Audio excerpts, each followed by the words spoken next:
Hey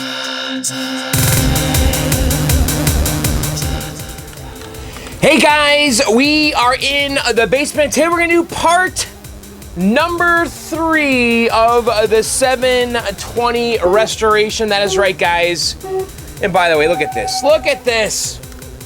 The marquee light on my Robotron is bad. The fluorescent light fixture is bad. And I've determined that it's the ballast. Because I replaced the bulb, I replaced the starter, and it's not working. And I checked the voltages right here. I'm getting 110 volts coming in, and nothing's working. The light's not coming on. Now, I guess it's possible I could have got a bad bulb from the store. I don't know.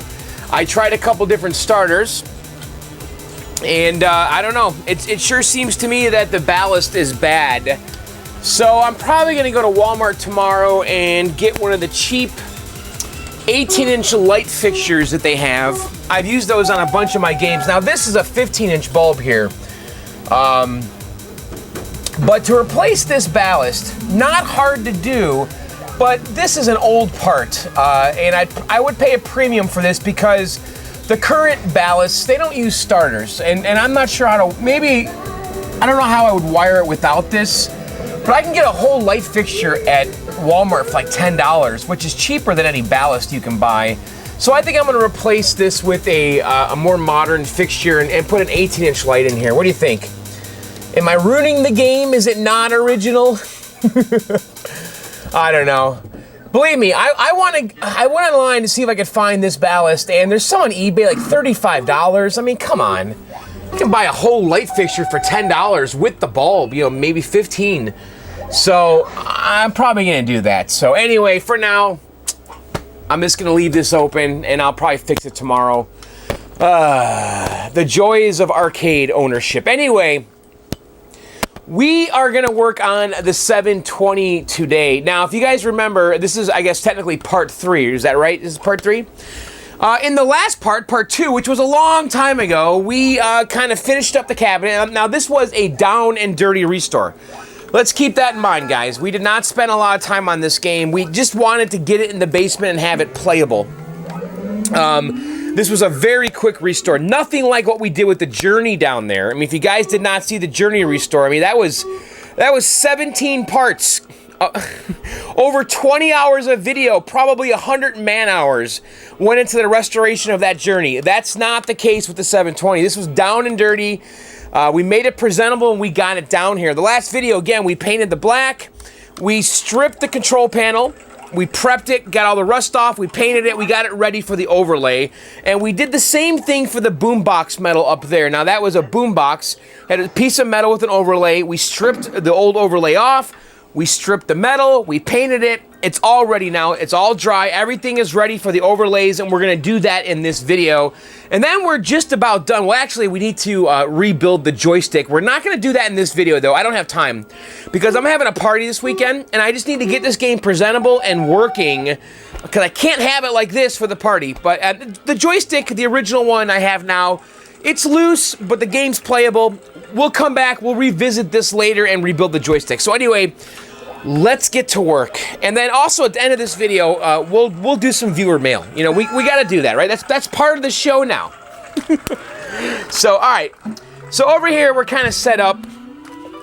And, you know, this type of work is definitely better to do in the garage, but, you know what? It's the winter, and we're gonna do it down here. Let me get this chair out of here to get some room.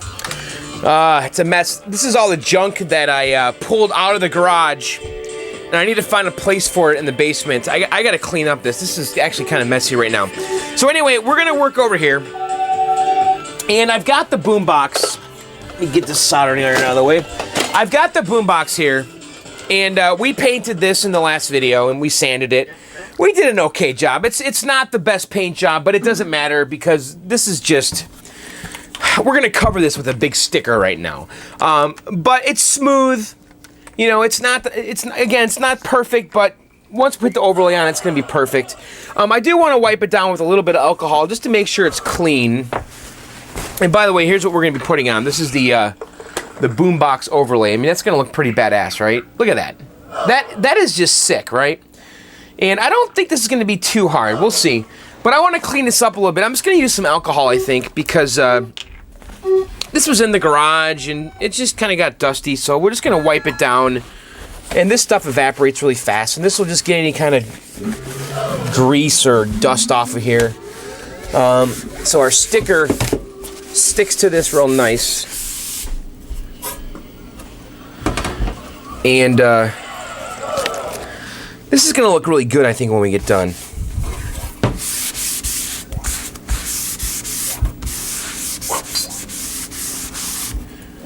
Okay. And I'm using isopropyl alcohol. God, it smells. And we're going to let this just kind of evaporate. Alright, I'm going to let this just dry, like, for a couple minutes. It'll evaporate and we'll be right back. God, the smell is killing me. Alright, it's been a couple minutes here and it's all dry. And again, I do want to stress here that I'm using isopropyl alcohol. Don't use denatured alcohol. I actually saw recently people were complaining about these overlays cracking, and I guess the 3M rep, I think it was a 3M guy, he pointed out to Darren Jacobs at Phoenix Arcade that he was using denatured alcohol in his tutorial, and the rep said, no, you need to use isopropyl alcohol because it has, it's compatible with this material, the Lexan, I guess it is, or whatever it is, this is made out of. So use isopropyl. I've never used denature. I've always used the isopropyl, so I guess maybe that's why I've never had trouble. But so yeah, use isopropyl if you're gonna wipe down your pieces of metal before you put the overlay on. Okay, so what we're gonna do here, now this is gonna be a little tricky because usually on a control panel I have buttons I can put in to kind of hold my, to put everything, to line everything up. And we don't have that luxury here. So what I'm gonna have to do is just kind of line this up to the edge as best as I can. And there's gonna be screws that are actually gonna go through this. And so what I'm gonna do here, so I'm gonna get some tape and we're just gonna tape it down on this side. I think we're gonna start on that side. And I just want to line this up. You see this corner here? I want to line this up as good as I can. That looks pretty good right there. Let me get a piece of tape. So let's line that up. Okay. And then I'm going to come over here and do the same on this corner.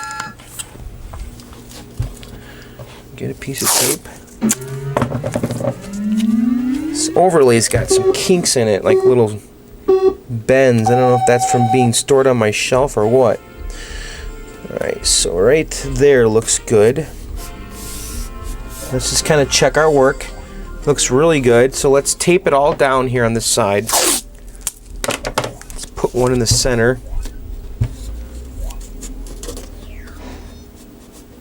Okay. I'm going to go ahead here and just run tape all the way up at this.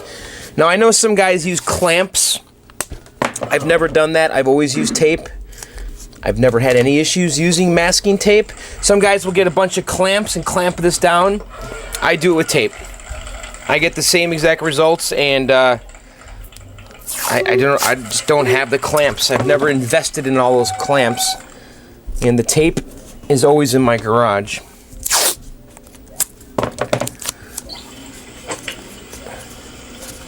Okay. So let's see how we look here. Let's throw some more in the center here.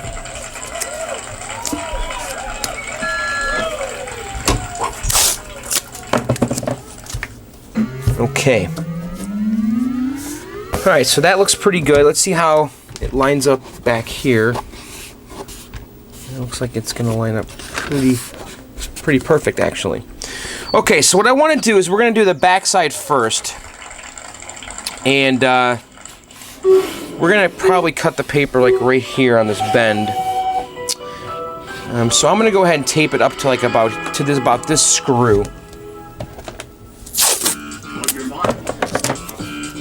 This fake screw. Alright, let's tape that down.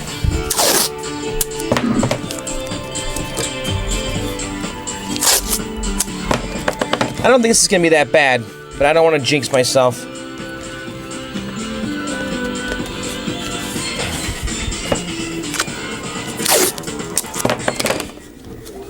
You gotta admit though, this artwork is sick. That is ridiculous. Now also, we gotta call something out here. There's this huge opening right here because this piece of plexi actually goes right in here. And I think my plan is we're gonna apply this after we get the overlay on and just stick it to the overlay. Now I cleaned this up. There's actually all kinds of adhesive on this. I used bug and tar remover, which I've actually never used before. I had some in the garage. And I'm looking at my shelf and I'm like, God, I need some kind of goo gone or something, or goof off. And I saw the bug and tar remover and I'm like, oh, I'll try this. And it took it right off. It took it off like instantly. So that was pretty good stuff. Okay, so we're gonna do the back here first. And so what we're gonna do, I'm trying to think how I want to do this. Should we start like here? Or should we start like here? Let's start here.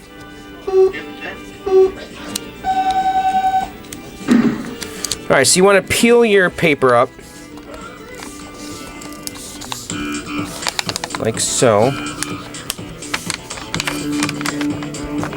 And right now I'm debating how far back I want to go. Because after we adhere this, we're going to basically pull this off. We're going to pull all of our tape off. And we're kind of committed to it. So I guess right there. So let me grab my scissors.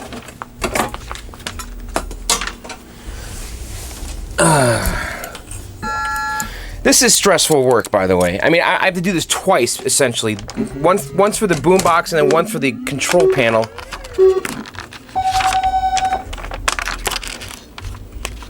Alright, so let's come in here for our scissors.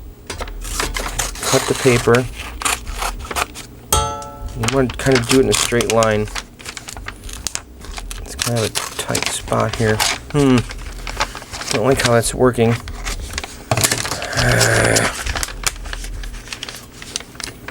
You want a really straight line, and I'm not getting it right now because I can't get my hand in there. Let's see. How should we do this? I want to come back.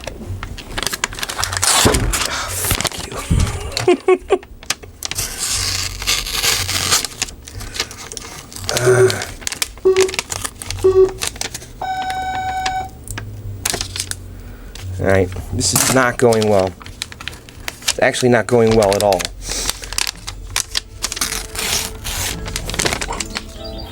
Alright, I need to make this straight somehow, and it's not.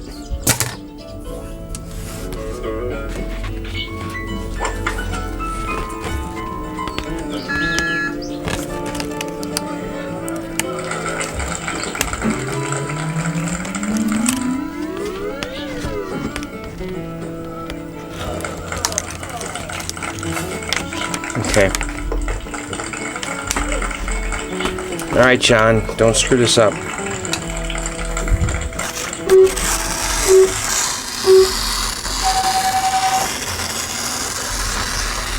Okay, much better.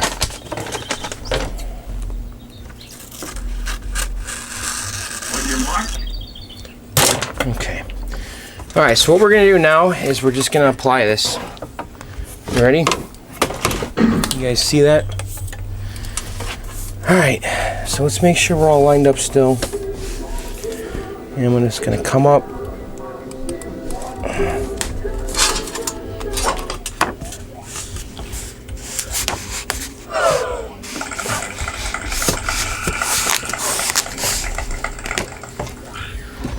Got my little squeegee.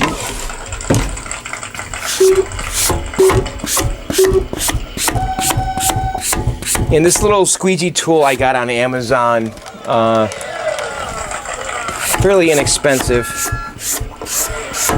It's like a vinyl squeegee, like guys use it for cars and stuff. Okay, so we got the top on, no bubbles. So now we need to do the front, and basically we need to take all this tape off now. And since that's all adhered in the back, it's now totally lined up. So the rest should hopefully be gravy. And this looks pretty badass, I must say. I'm a little worried about this area here because of that big cutout for the plexi, but we'll see what happens.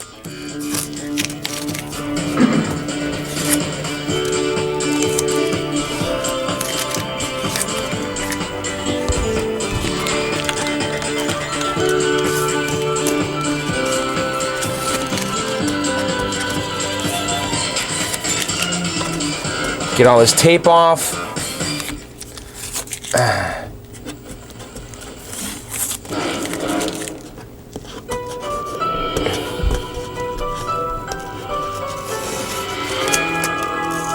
Okay, so I can see right away that I'm gonna have to make sure that I keep this straight as we come around this corner. And so let's go like this. So now we got to get the paper off this way.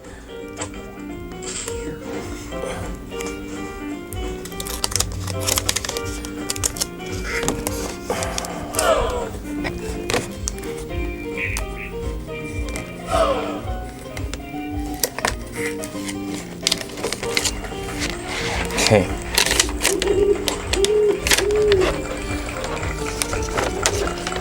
Look at that, by the way. All right, so let's very carefully here.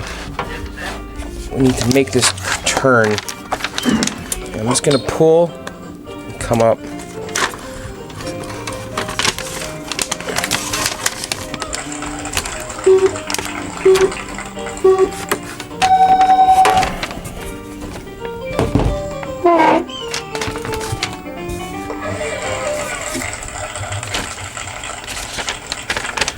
So I'm not pulling all the paper off just yet. I just want to get this turn going and make sure I'm lined up to the edge.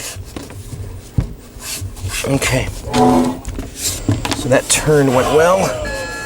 Remember, we got this dropout here, so we got to make sure that the vinyl doesn't go all the way in there. I just rammed it. All right, so let's kind of go like this.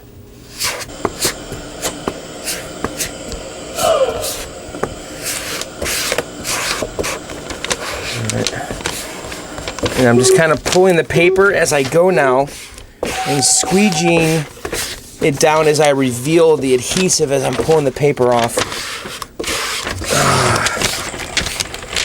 This is fucking nerve-wracking. Sorry, I just swore.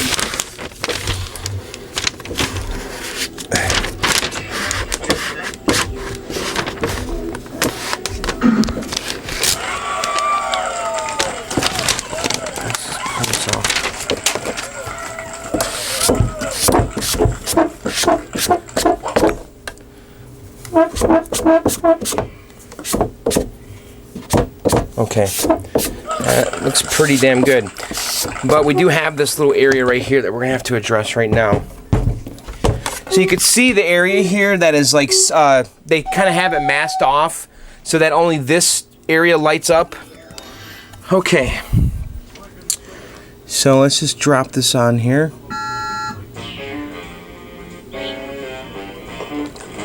Try to center it as well as I can. Okay. It's on. And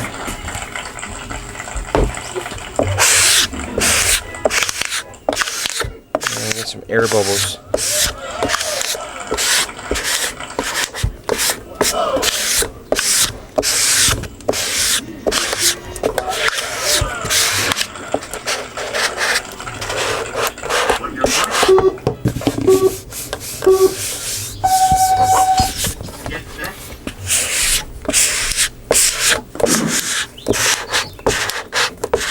Okay, this is actually pretty good. That's it, we're done.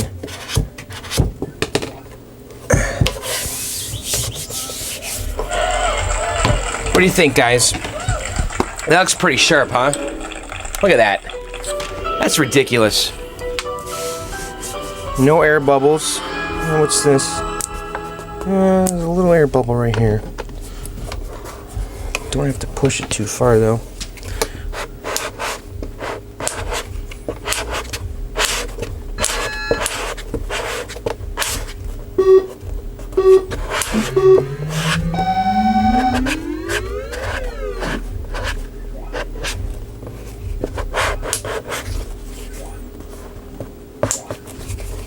So we've got a little air bubble here, and I'm just kind of sliding it to the edge here. And if we can't get it out, sometimes I'll pierce it with a needle or just the tip of my X-Acto blade. On your mark. Get set.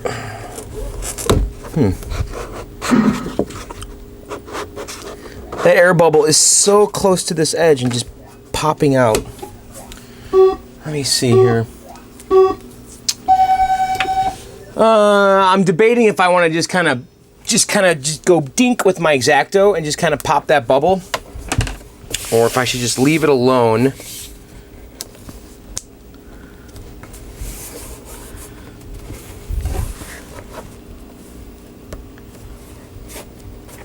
It's pretty nice.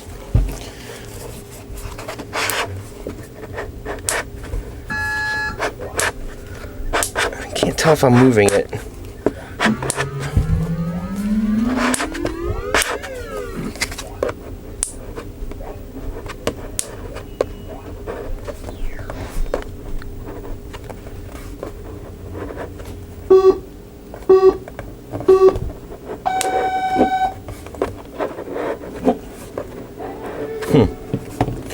All right, let me think about this for a second.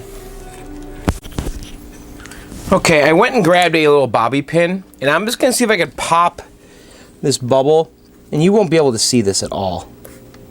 And there, it's gone. Just like that. That's it. Well, that was easy. Okay, and I don't feel any other air bubbles. We're done. Now we do need to address the screw holes though, because there's holes here in the metal for the screws for this to mount, and we need to put them through the overlay here. Now maybe I'll just start them with this needle, and then we'll finish them with the screws. I'm just gonna come in here with my little needle and just kind of break it.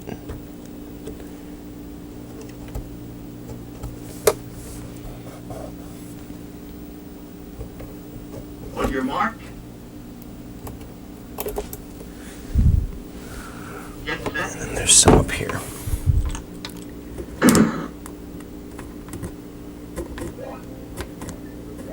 Now, if you guys remember that old overlay we had, it didn't have the logos.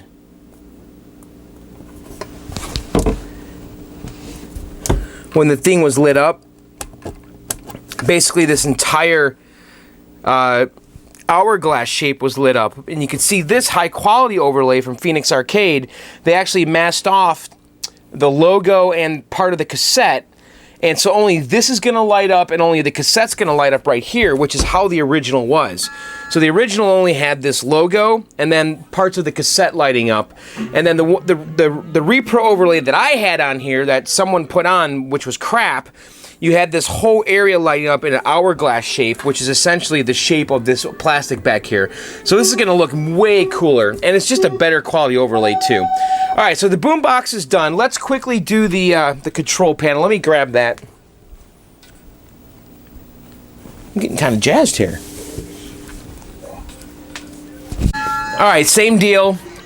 Now I painted this white because I wanted the control panel artwork to pop a little bit more, because the control panel has a lot of white in it, and I thought that if it was black, it would kind of turn these whites gray.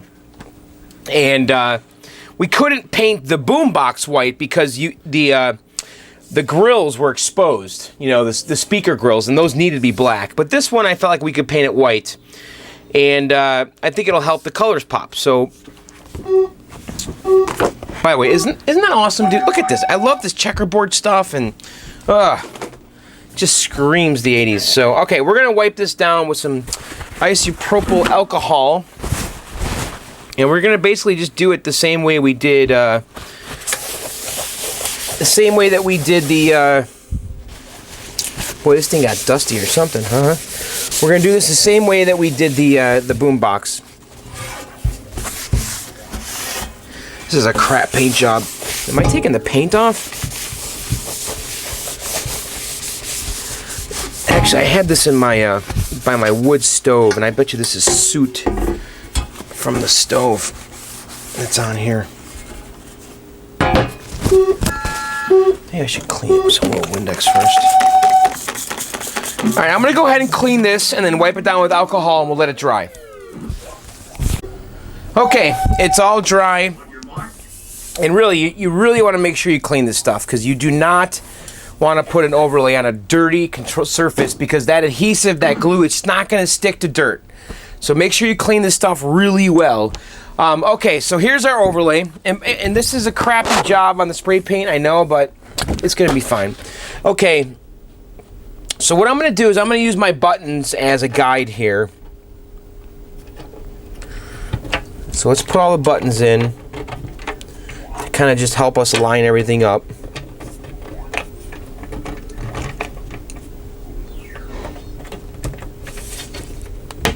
Okay. Okay, and then we have our trackball hole right here. So, let's see how that looks. Okay, I think that's pretty good. And so we're going to start taping it down now. And I think we're going to start, I think we should start on this end. So I'm going to tape it, really tape it down here. I don't think it really matters which end we start on. I wonder which end will be the easiest. Maybe we'll do the bottom half first. Alright, so let's line up the trackball nice. I mean, not the trackball, the joystick hole. So it doesn't exactly line up. You can see that right now. There we go. That's better. Are these buttons in there? Okay.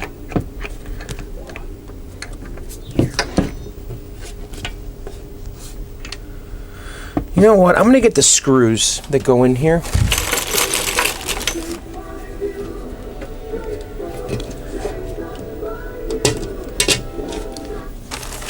These are not the original screws, but they will work. Someone replaced these with these Phillip head screws. So I'm gonna have to go find some little carriage bolts. But let's pop these in here. This is really gonna help line us up. Okay. Perfect. Okay, so let's tape it down.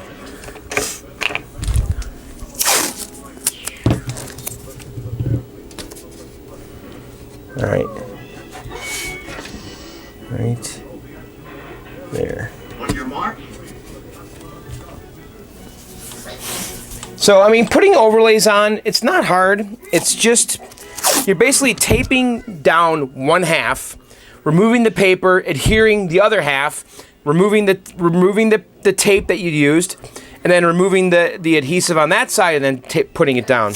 So, you're basically dividing the work in half.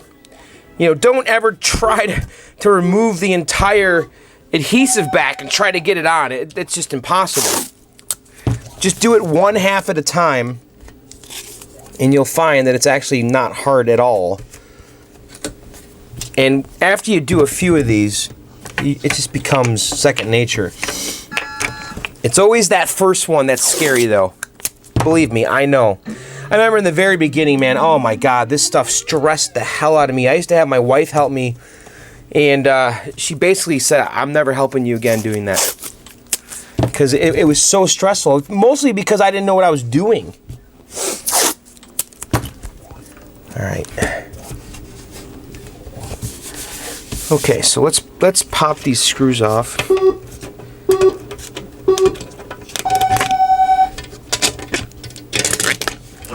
And we're going to do the bottom half first.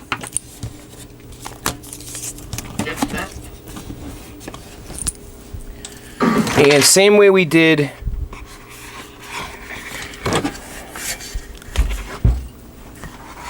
so I'm going to come in here and we're going to remove this adhesive paper.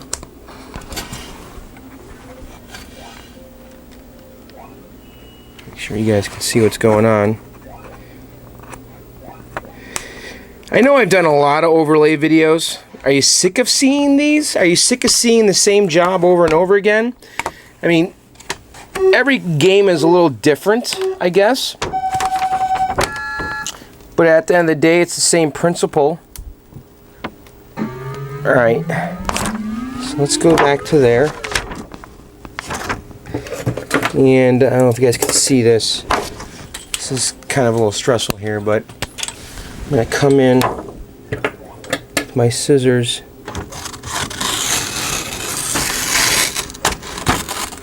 Cut as straight a line as I can. Alright. On your mark. Okay, so now let's go ahead and do this side first. Get set. And I'll use this.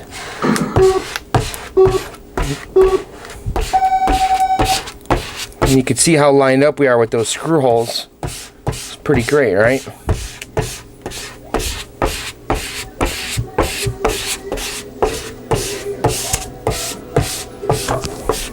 You know, you don't have to have a squeegee to do this. I've done probably most of them without it, but it's a nice tool.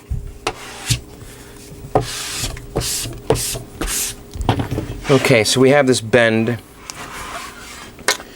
So we gotta just make sure we apply some nice even pressure here. Go around it.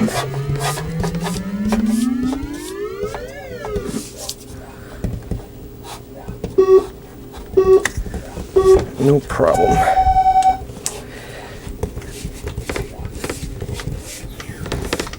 Okay. That looks pretty good. Got some air bubbles here.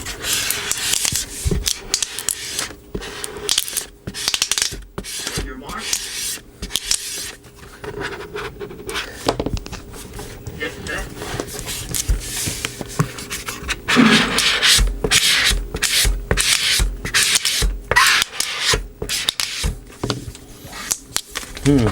Get some massive air bubbles.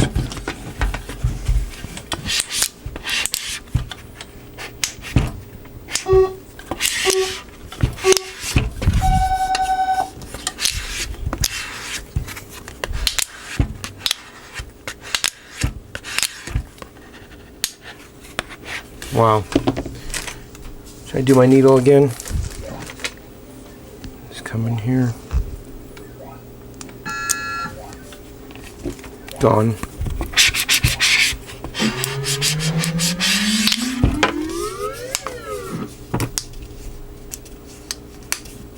It's a big one.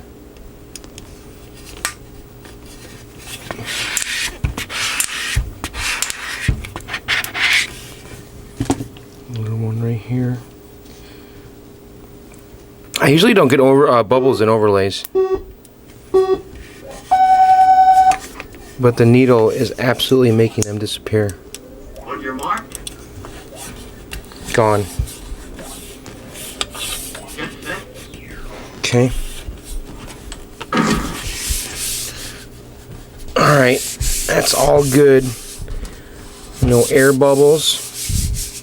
I kind of like the white. I'm not used to seeing that on the edges. It actually looks kind of finished. Alright, so let's do the top half now. We'll pop our buttons off. We'll get our tape off.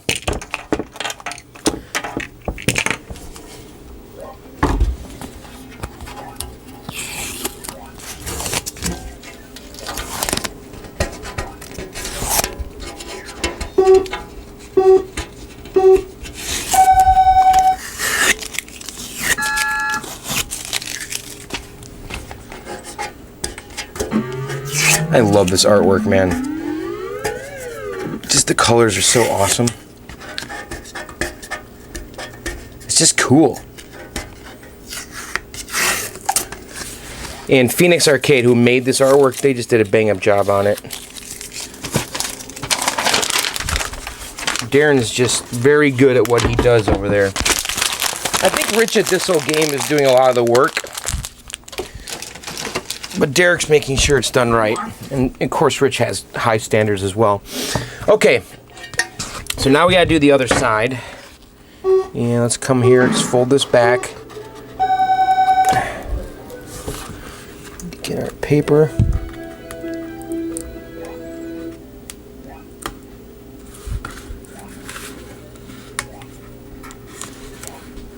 There we go. Okay. Alright guys, so this is it. So come in here with our squeegee.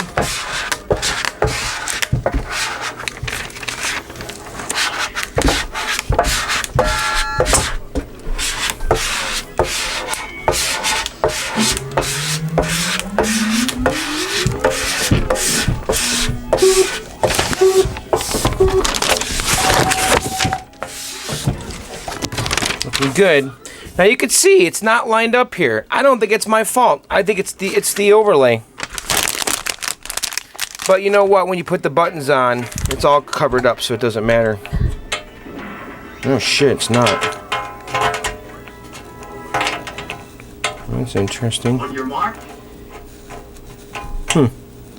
Yeah, you can't see that. Get set.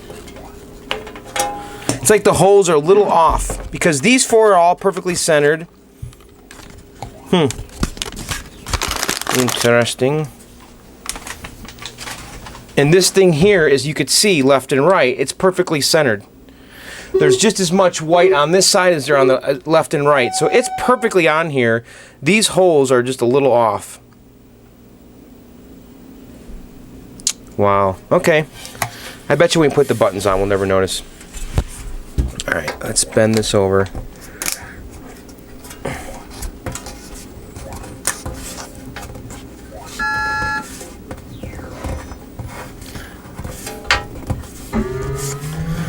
Okay, that's it. We're done.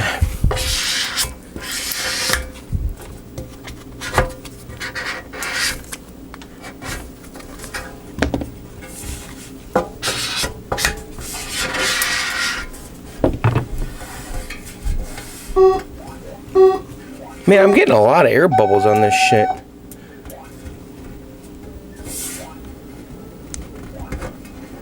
On your mark.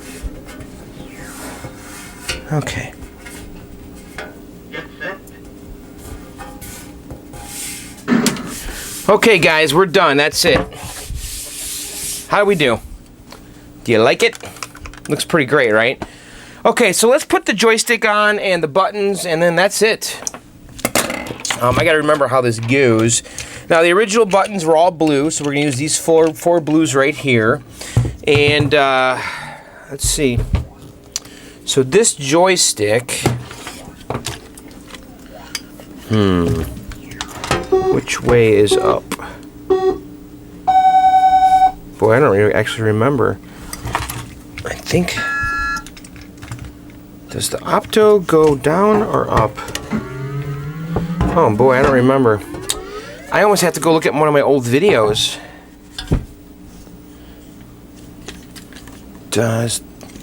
So there's this chain, and then there's this opto.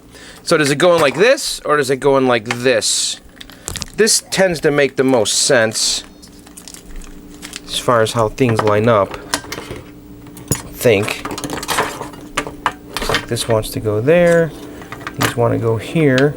On your mark. And then this. Get set. This is supposed to go over here. Terrific.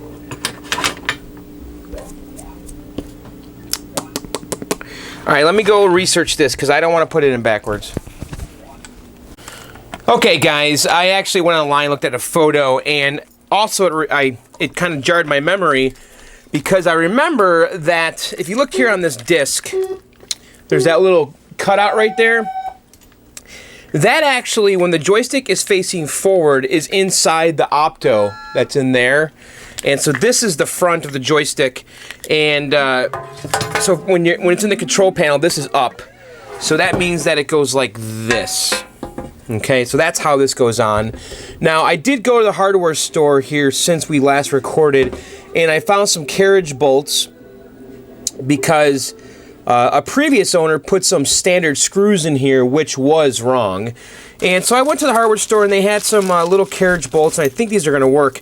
And I actually got these little extended nuts right here, because the nuts that go in here are really hard to turn, because they're like, you'll see in a second, but let me put these through here. And let's, hopefully these go, oh yeah, that's a perfect fit. All right, good. All right, so we've got those, and I got some lock nuts too, and I'll show you what we're gonna do here. So let's go ahead and just put all these in, and then we'll turn it over and secure it. Now these have the maker mark on them. See that little stamp on there? Which is okay. I mean, you could grind that down and then glue these, because I think these were originally that kind of like gunmetal kind of, you know, they sell that ink that's like a, I think it's called gun blue, and it's for dyeing metal parts on guns. And a lot of guys will use that with these carriage bolts to kind of dye them in the original kind of, you know, dark blue or black, whatever you want to call it. Okay, so let's see, let's get these all the way in. And this one doesn't seem to want to go in right. All right. These have square like bases, and they need to go in the squares of the control panel. All right, so let's turn this over carefully. And then what I'm going to do here is I'm going to throw shit, stay down. I'm going to throw a lock washer in each one. And hang on, I got to get the price stickers off all these. Let me do this real quick. So these are kind of like long nuts. These are actually, I think, designed to join like two like steel rods together. But these are going to work great because I think I can get my socket on the top of these, because on the bottom here, the plastic kind of interferes with the small nuts. So we'll see how this goes. But let me get all these stickers off. All right, let me get the stickers off, and I'll be right back. Okay, I have all the stickers off here, and let's just kind of, I guess we'll just get one of these started. So let's do this one right here. I'm going to drop a lock washer down, and then this long nut. This is really awkward. I hope this works out okay.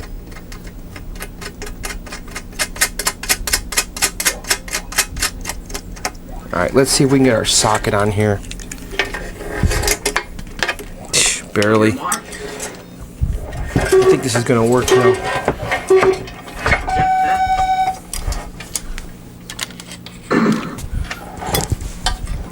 This is really awkward. Yeah, this is working. It's really tight, but definitely grab a hold of it. Yeah, that actually works out great. Okay, so let's go ahead and do the rest of them. Same way. Just gonna throw my nut through here. Make sure the square part lines up with the square cut on the control panel. And then throw a lock washer on here, which will help keep the tension after we snug it up.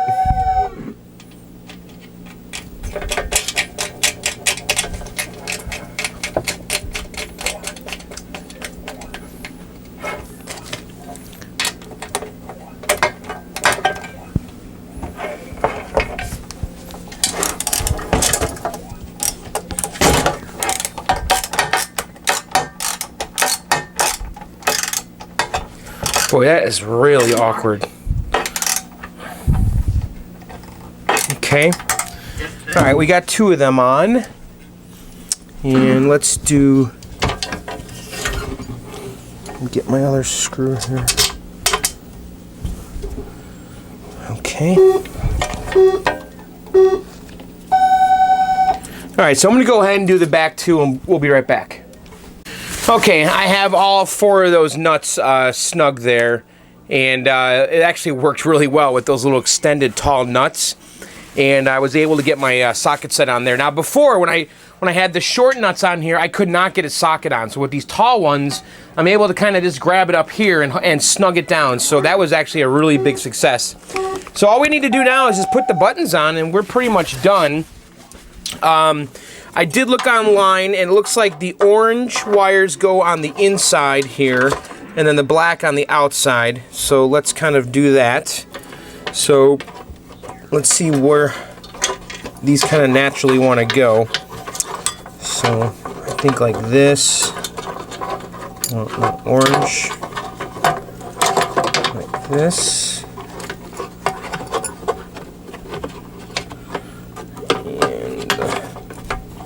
And maybe like this here. It's kind of.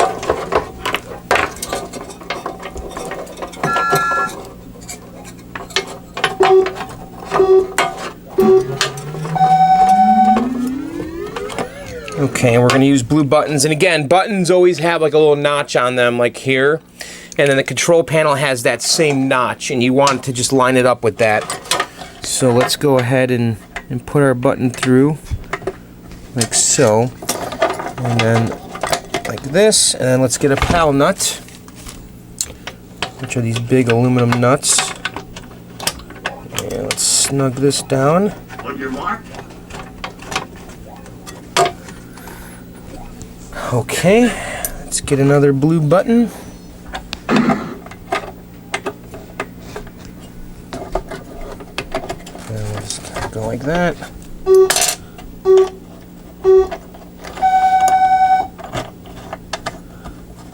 And snug that guy down. So we're home free, guys. And then this little ground wire here clips on to this. So let's go ahead and do that. Oh, there, like that, just like that. Okay, so I'm going to go ahead and do these other two buttons same way I did those. Okay, and we got our buttons all on. I'm going to come in here with some needle nose pliers and just kind of snug them up like a quarter of a turn, if that. I put them on hand tight. You don't want to overdo it with these because this is metal on plastic and you can snap the buttons, break the buttons, and just kind of snug it up, eighth of a turn. All right, that's it. We're done. Everything is on. Control panel is finished. Let's see how it looks. Now look at this though. That's actually troublesome there. God, it's like I am totally lined up, without a doubt. If you look left here, look at this nice straight line right here. So you can see some of the white.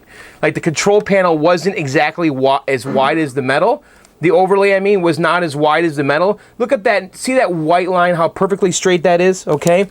And then come on the right side. Look at that. You can see the same thing. Perfectly straight. I'm dead nuts on. This thing is straight as an arrow. Look at that. Right? I think those holes were not die cut properly because I've got a little bit of white showing here. Look at that. And these are all lined up perfectly. You know what? We're not going to worry about it, but I think that this overlay was not die cut perfect. I really do. I think that it was off, shifted over to the left a little bit. Oh well. Okay, so let's put this all back together, back on the game, I mean. I got lithium grease everywhere. Now, we're going to rebuild this joystick. This is the original joystick with the original worn parts. We don't have time to do this today because, again, I'm having a party actually tomorrow now. A couple days has passed since we started this video. And there's going to be a dust washer that covers the guts of this. I have that part. And I think I have it right here. Let's see. Yeah, so this is the dust washer right here. This is going to go on here. We'll do that in another video. In another video, we're going to rebuild this joystick with new parts. Right now, it's a little sloppy, but it works. It's actually totally playable. So anyway, let's go over to the game and let's put these parts on. Okay, so I think we'll put the boombox on first. So let me grab that. And this is going to require a square bit, which is not a big deal, but I do have it on the side here. There's like a security screws. And if you remember when we took it off, we were kind of touching the ductwork up there. But I think we'll be okay. So let's go up.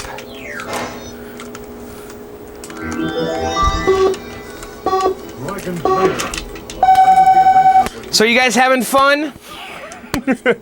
Look it's winter and we're doing restore work. It's actually nice working in the basement. So, okay, so this is gonna go like that. And by the way, come on. Look how badass that is. Is that not the coolest thing ever? All right, so let's get our screws. And we've got a couple different style screws here. Some of them have squares and some of them have Phillips. I think I'm gonna put the Phillips ones up here.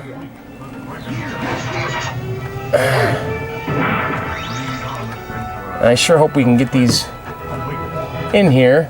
So I'm just kind of going through, just gonna hand tighten those. All right, so here's another Phillips. On your mark. And I kind of punctured the holes here with that needle, if you guys remember. All right. It's a little tight up there, but whatever. Okay, and then we've got 2, 4, we've got 6 more. Where do these go? Oh, there's one right here too. And 1, 2, 3, 4, 5, 6. Okay, I see. So let me get all the Phillips ones. So you can see some of them are Phillips and some of them have the security bit. And I'm gonna put the Phillips ones up here since it's the tightest. And I might have to pull the game out to get those in. All right.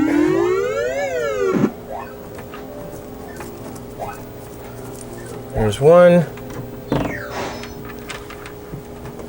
Okay, let me get my drill here.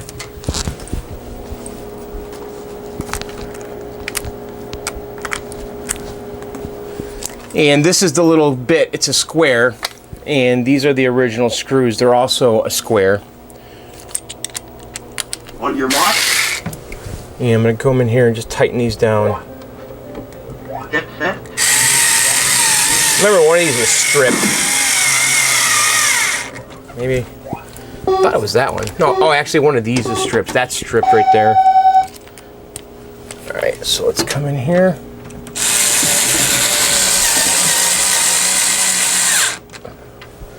Boy, that looks so much better than the one that was on there.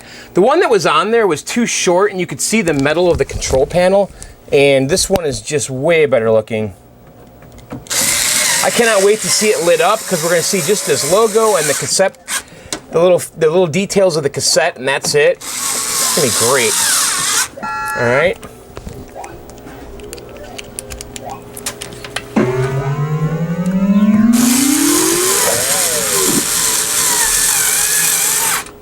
All right, so let me get a Phillips bit here. 1 second. Okay, I actually did something that you guys just missed. And I hulked the cabinet. I grabbed it by the top and I pulled it forward On your mark. on that edge. I just kind of went like this. And it went, and it went zzz, zzz, zzz, and then put it back. So sorry you missed that, but I got those all screwed in. So let's put the control panel back on, and that's it. We're done.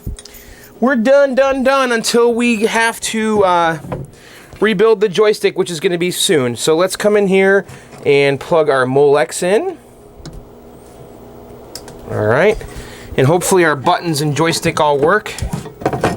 Let's drop this guy in here. And that looks pretty choice, I must say. So let's take a look at our work. Oh, yeah. All right, so I'm going to go in the back and turn the game on. You guys ready? Here we go.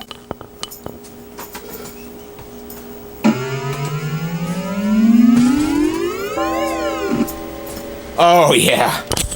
Now that's the way it's supposed to look. Look at that up there. Look at that. See, that's how it's supposed to be lit up. Remember it was like that hourglass shape? No, that's all wrong. It's only supposed to be the 720 logo and the cassette the way it is right there. That looks badass. Dude, that is so cool, man. I love it. You know, I was wondering about cassettes, you know, because it has a cassette right here, right? I've been wondering if there's going to be like a cassette revival. You know, like how like people like listen to vinyl and albums right now? All the hipsters love the 33 albums and the vinyl and all that stuff. I was wondering if cassettes are going to make a comeback. You know, will people be collecting cassettes and putting cassette players in their cars? Is it going to be kind of cool? I don't know. I've always wondered that, though. Okay, so did my monitor? Looks like the monitor just went out of whack.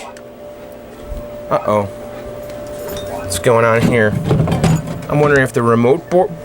Oh my God! Come on, dude. Seriously?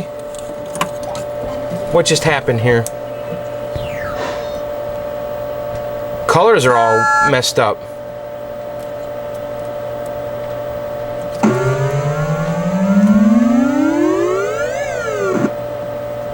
Did something get bumped on this?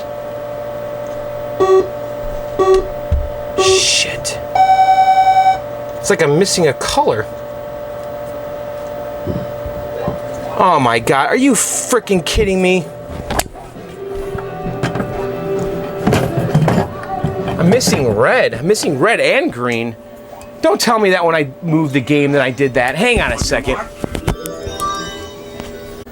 Okay, guys, I've been screwing with the monitor here, and I just figured something out. I definitely found an issue here on the neck board, okay? There's 3 transistors, and each one is for a color, red, green, and blue. And when you lose a color, these are usually the first guys you want to suspect on these K7000 series monitors. And so I was looking at the neck board, and man, these things were hot as heck. And I turn them over here, and you could see if I wiggle this one, we've got a lifted trace right there. Okay, so that's a problem. See that? And then over here, if I wiggle this one, we got another like cold solder joint here. And if we lift, and so I think this is the only one that's working. This is probably, I bet you any money, this is the blue transistor right here, and this is red or green, and this is the only one I bet that's working right now. And I think this was just bad timing, so I'm going to go ahead and repair this. I'm just going to reflow the solder on these and see, and I'll do some continuity tests between these, and let's see what happens after we do that. So I'm going to go ahead and reflow the solder on these, and we've definitely covered soldering and reflowing solder, so I'm just going to go ahead and literally heat all these up and add new solder, and then I'm going to take my multimeter, but I can see right here that this is a cold solder joint on the middle one. And if this doesn't fix it, we might swap these transistors around. This was not the intention of this video, by the way, to do monitor work. What the hell? So, all right, I'm going to do that real quick. Okay, let me show you guys what I did here. I reflowed the solder on the 3 transistors. I also added a little jumper wire right here, because we have a lifted trace on this side. So I added a jump. It's not pretty, but it'll work. And reflowed this. So there's 3, these 3, and these 3. Before, when I came over here, and if I moved these transistors, they were rocking back and forth very easily. Now they're not. So I'm going to leave them alone. So I'm going to go ahead and put the neck board back on. And let's cross our fingers that we just fixed this, because my party is tomorrow, my annual holiday party. All my friends are going to be here, and I just can't believe that, right before my party this happens. All right, so let's put the neck board back on. All right, cross your fingers, guys. This is it. Get my stuff out of here. Nothing's blown up here. All right. Actually, I didn't hear the game power on. What's up with that? Oh, shit. Did not fix it.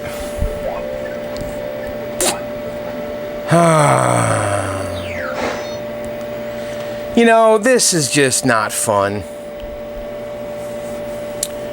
I'm going to have to worry about this later, guys.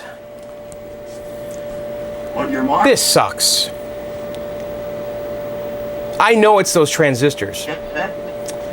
I think I have those parts on hand. I should replace all 3 of them and pull the board out, monitor out, and really do it. Hi. All right, let me look around and see what I have. All right, guys. You know what? I have to just kind of end the video right now. I can't work on this right now. I'm so pissed off right now about this. I can't even tell you, man. The monitor is hosed. My party is tomorrow. Oh my God, you know what? I have to, I gotta move on though. It's 10 o'clock at night right now. I gotta clean the basement, get all the games ready, and then I think tomorrow morning I'm gonna get up and pull the chassis out and work on it on my time. I know, guys, I just don't have time to film this. I'm fairly certain the issue is on the neck board. I'm positive it is, because there's 3 transistors in the back, red, green, and blue. The blue transistor, not hot. I can put my hand on it. If I touch the other 2, they're scorching hot, the green and the red. Those are the colors we're missing. We're missing green, we're missing red. The resistors, the big ceramic resistors next to them are also hot. The one next to the blue, not hot. So blue is working, clearly, but red and green are not. The neck board is a mess. You know, it's a known weak spot on this monitor. It's 7500, by the way, Wells Gardner. So anyway, I can't work on it right now. It's just too late. I've got other stuff to do. I can't get sidetracked with this. It's a real pisser though, man, because I don't like having any games down, especially during a party. I mean, come on. Especially after I got that looking so badass. Look at the boombox. It's so cool. But you know what? We're gonna fix something right now, I hope. The marquee light on my Robotron's out. And we're gonna do this really fast. I think this is gonna be really fast. And I've verified that, well, there's three variables here, right? We've got a bulb, we've got a starter, and we've got a ballast. Those are the components that make up the marquee light. And this is our ballast, okay? This is our starter right here, and of course our bulb. And you know, this unit here, this light unit is not, this is like something that basically Williams put together. You know, they got the sockets for the bulb, they got the ballast, and they got the starter socket. And they didn't buy like an off-the-shelf unit. They just kind of made their own and screwed it to this piece of metal. And I was gonna replace this whole fixture. And by the way, I verified that there's voltages right here. So see these 2 wires? I put my multimeter in here and I got 110 volts AC, or 118, whatever it was. It was like 120, 110. I've got AC coming in here. I put a new starter in, I put a new bulb, and it's still bad. Well, what's left? Well, that ballast.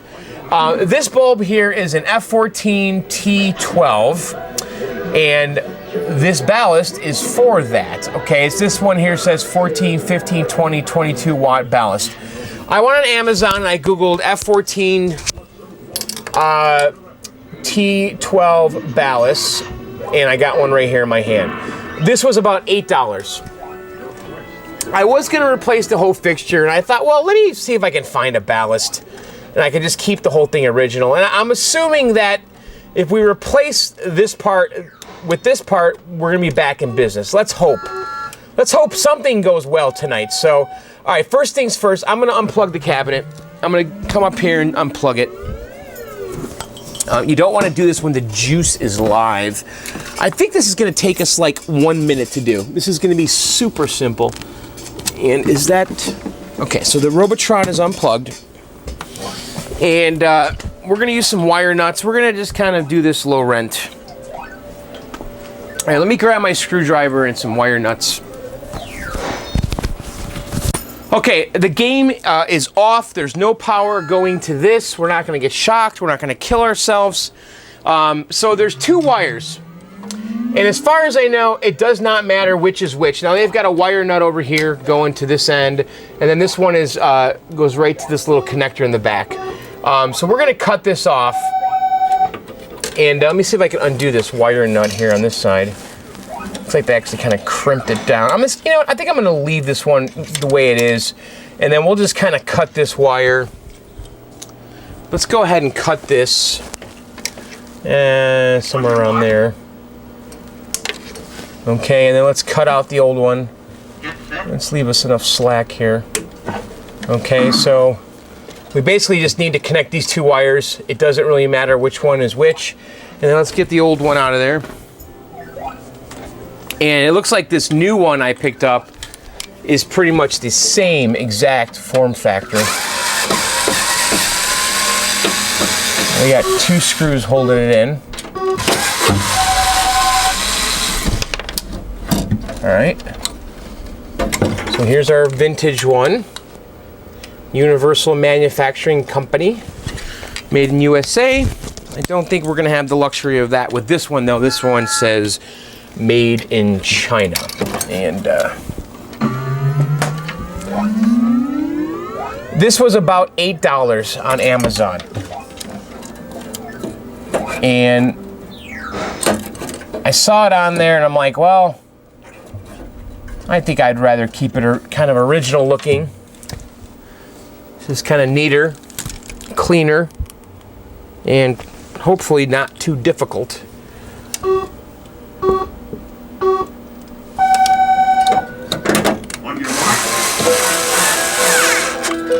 Okay. And this thing lines up exactly the same as the previous one, which is good.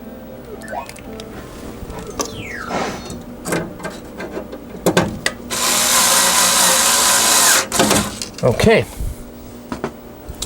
All right, so we need to connect one. Actually, this is stranded. Is this stranded? No, they're both solid wires.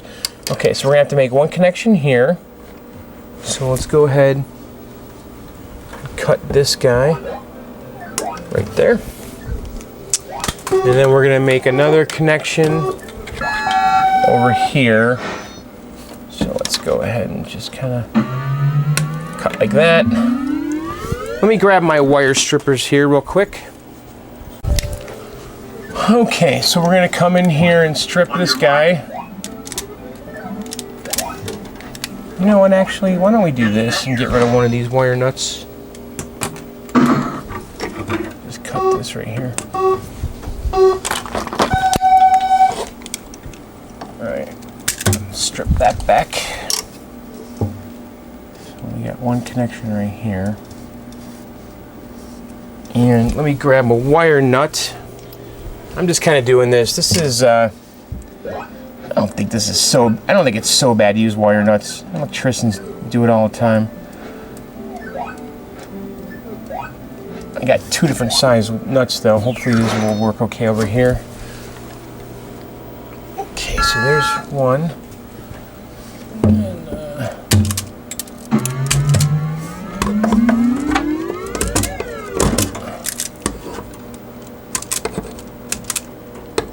Come on, strip.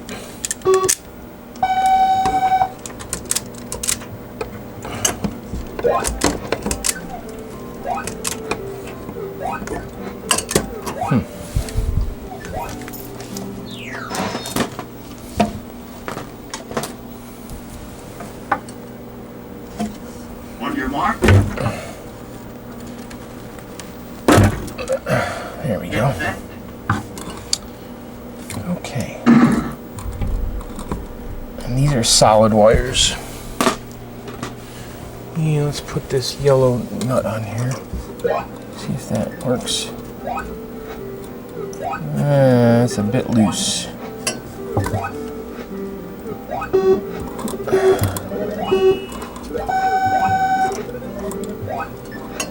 There we go. Okay, that's it, guys. 2 wires, we're done. So let me go ahead and plug the game in, and let's cross our fingers that we do something right today.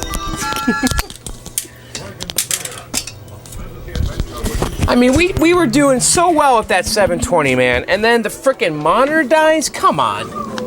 That's not right. All right, plugging it in. Come on, let's see some light. I quit. I quit this hobby. Look at that. No light. What is going on here? Don't tell me I got a bad bulb from the hardware store. That's gonna really piss me off if that's the case, and I just replaced that ballast for no reason whatsoever.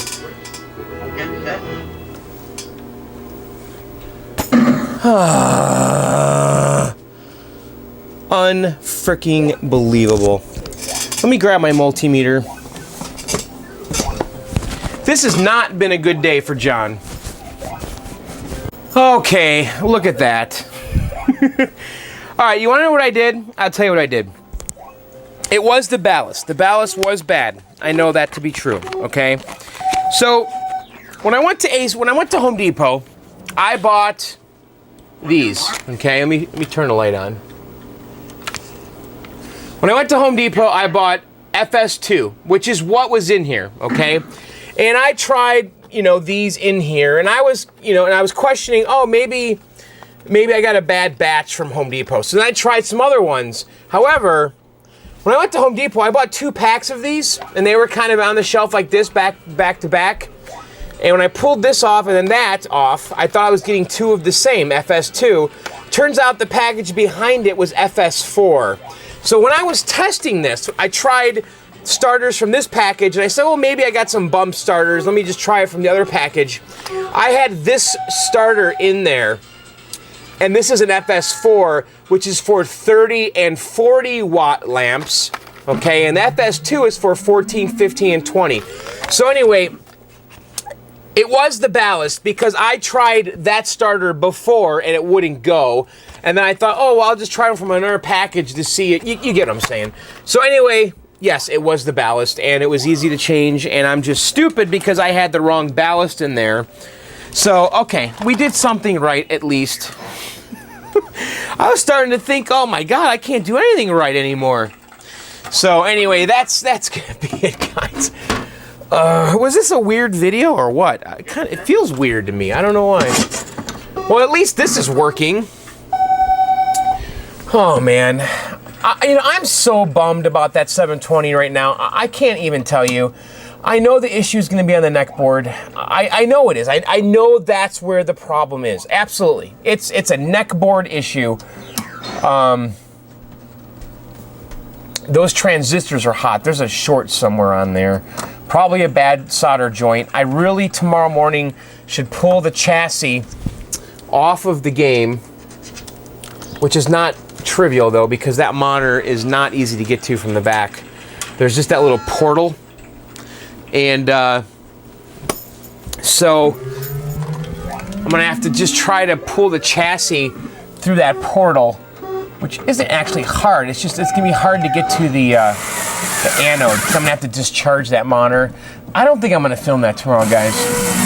Honestly, tomorrow morning, I need to be focused. I need to get my basement ready and clean. I'm going to have people here. I need to get that game fixed. I just got to come down here, clean up, and just get ready. So, On your mark. all right, guys. That's going to do it for this video. Little anticlimactic with the 720 here. I have to say, that really bummed me out, but it looks good. It just doesn't work. Oh man, that sucks. Anyway, so guys, yeah, that's it. Oh, by the way, did you guys see this chair I got? Amazon over Thanksgiving had like this crate. They have those lightning deals, and they had this chair for $50.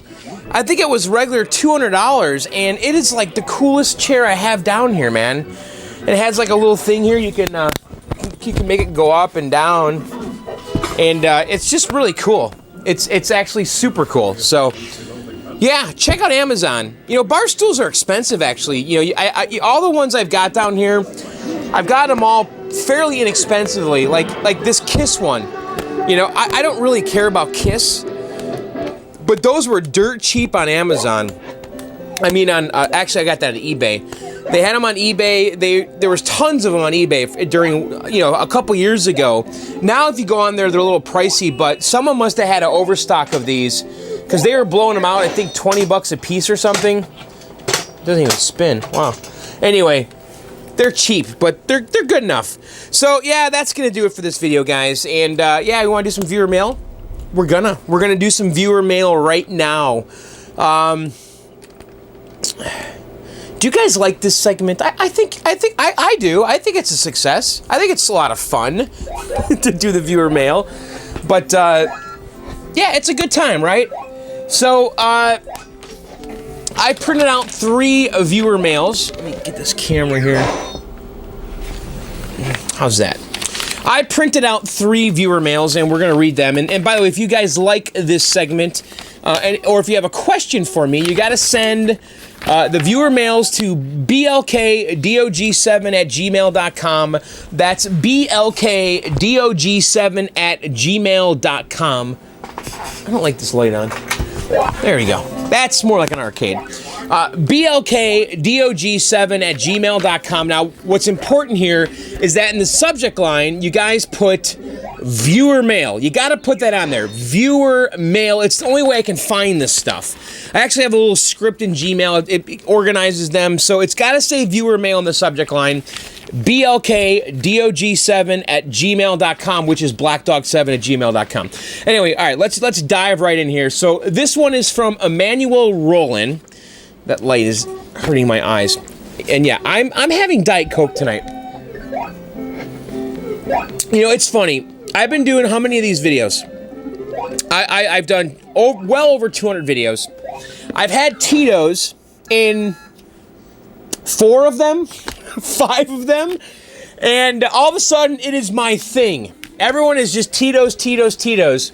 And it got to a point that, again, only 4 or 5 videos I had Tito's, and all of a sudden it's like my thing. And you know what? I don't know if it really is my thing. You know, I don't buy Tito's all the time, so I only did it in like 4 videos, and you guys just keep talking about it. So we're gonna have Diet Coke. I don't think there's any rules here as to what drink I have to have. Sometimes it'll be a soft drink. Sometimes it'll be booze. It could be wine. It could be anything. I don't think we have to have any kind of rules here. Tomorrow's gonna be a big day. There's gonna be plenty of drinking tomorrow down here. Trust me. I bought a bottle of Bacardi for the party, so I'll be drinking that and some Coke. Anyway, Emmanuel says, "Hi, John. I am a pinhead. I currently have 7 pinball machines in my collection. Dirty Harry, Judge Dredd, Batman Forever, The Getaway, High Speed 2, Swords of Fury, Black Rose, and Earthshaker." A lot of good titles there.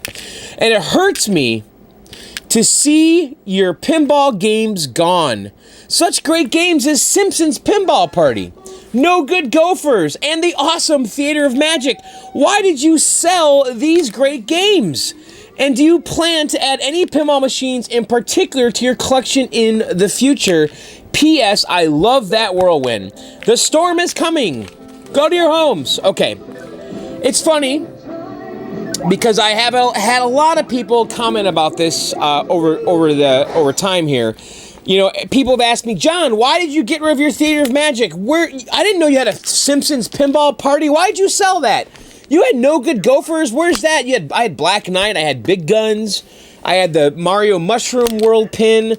Well, I'm going to tell you something. I got rid of those pins because I didn't really care for them. The only one, I shouldn't say that. Okay, Big Guns did not like that. I don't ever want to play that game again. I just did not like Big Guns. That was an 80s Williams title by, what's his face that died? Python Angelou. I just didn't like that game. I had the Mario Mushroom World pin, which was a small pin. I do kind of miss that because it was a novelty, but it was a novelty. It wasn't a good pinball machine at all. It was not good at all. It was not a good game. It was a short play field. It just wasn't a good pinball machine. Theater of Magic. Oh my God, that is the most overrated pinball machine ever freaking made. That game has one shot. Hit the trunk. Hit the trunk. Hit the trunk. That's all you do. I could not wait to get rid of Theater of Magic. I hated that game. And you know what? And quite frankly, that game was too expensive. I would look at it and it was $3,000 at the time. It was $3,000 sitting there. And I'm like, you know what? I don't want to have that much money tied up in a game. So I sold it. I made a little bit of money on it, and I only had it for like 6 months. But I just didn't really connect with that game, and I realized I don't really like the Papadoo titles.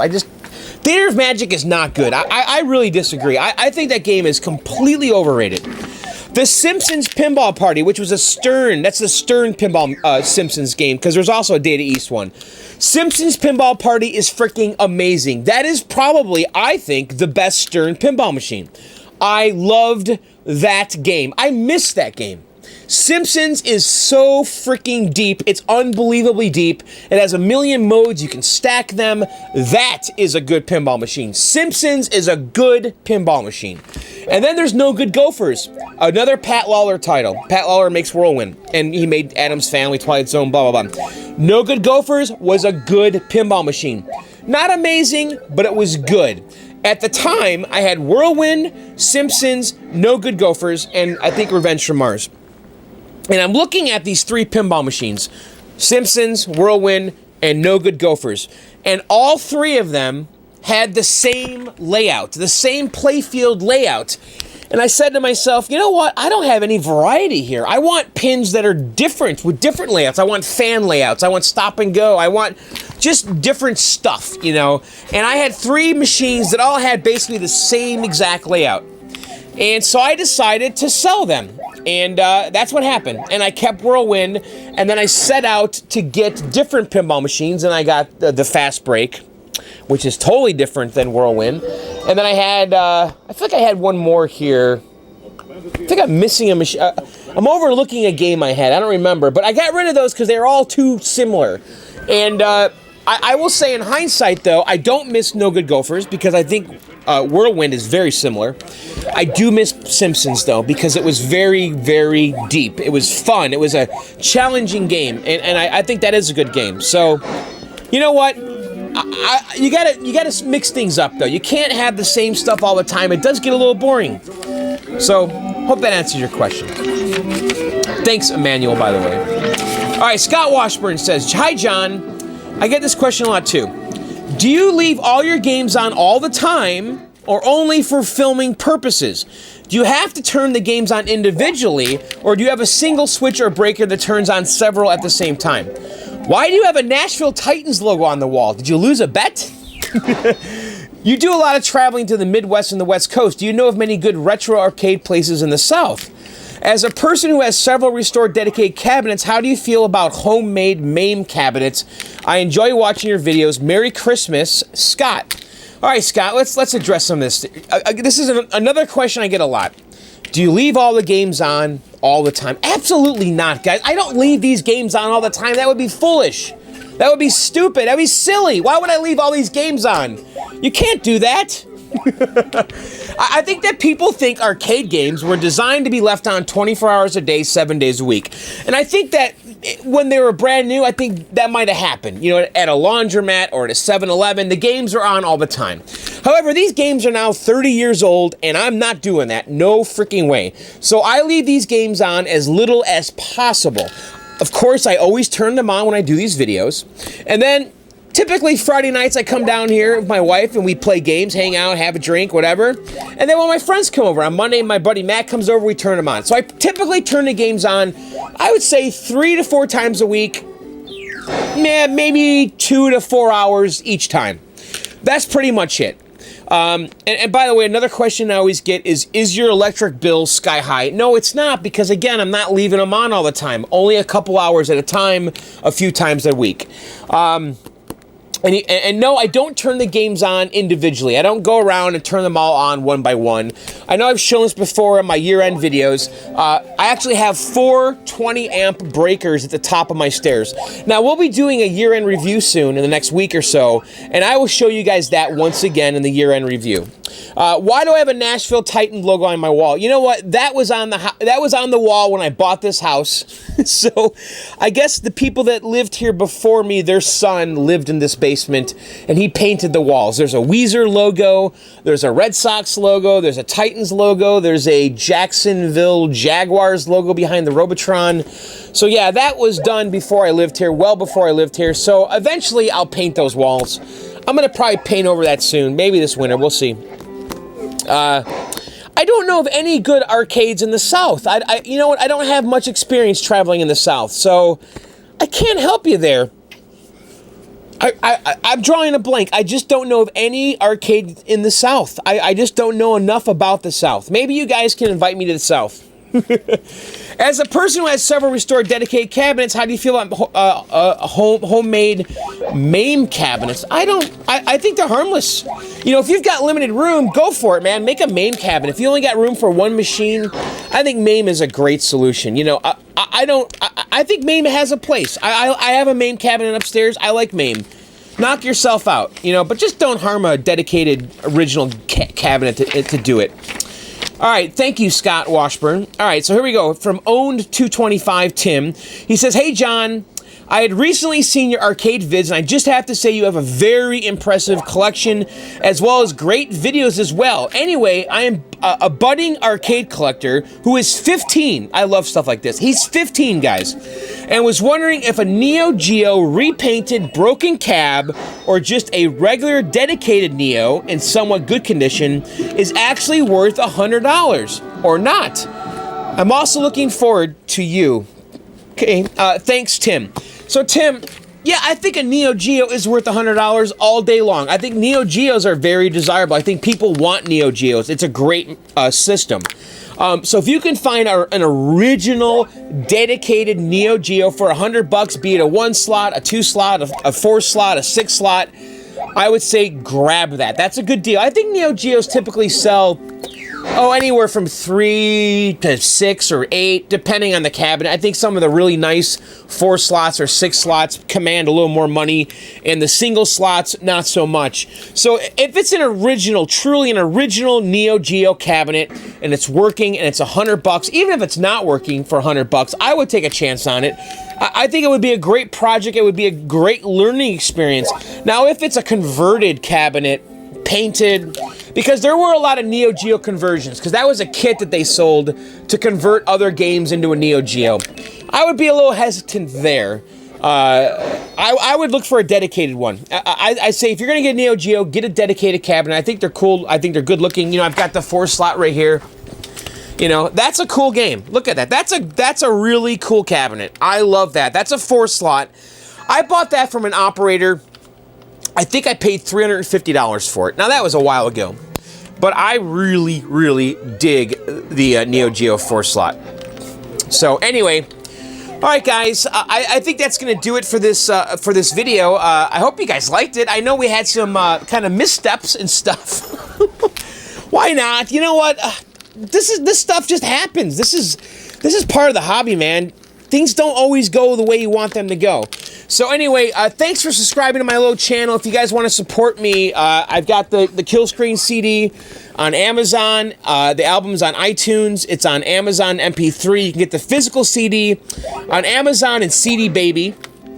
And also, if you're a Spotify subscriber, you can also listen to this. It's on Spotify. The album's called Science Fiction Movie. The band's called The Kill Screens. All the music in my videos are pretty much by my band, The Kill Screens, which is me and my buddy Matt McCarthy. And of course, I know that I said I wasn't going to talk about this, but I have to now because people are giving me donations, and I have to thank you guys because I've enabled the support button. It's on the homepage.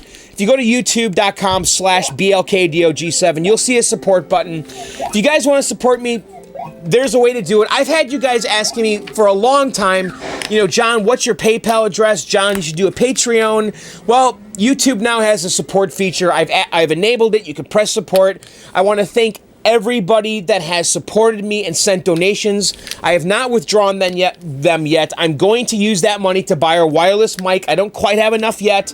So if you want to help me get that microphone, please consider that as an option. You don't have to do it, though. Don't feel obligated. Please, I mean that, okay?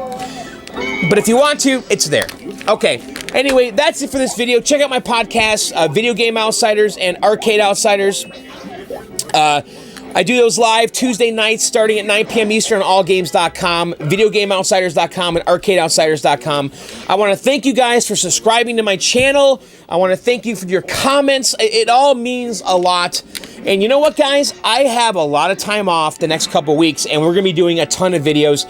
I don't know if this is a realistic goal, but I might try to do a video every day from like the day after Christmas till New Year's.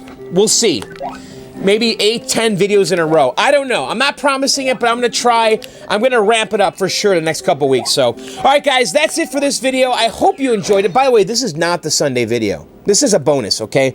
We're still going to do a Sunday video. I'm going to sneak this one out Friday night, Saturday morning, and then we'll do another video Sunday night. So, anyway, guys, that's it for this video. Thanks for watching. We'll see you next time. Later, and bye.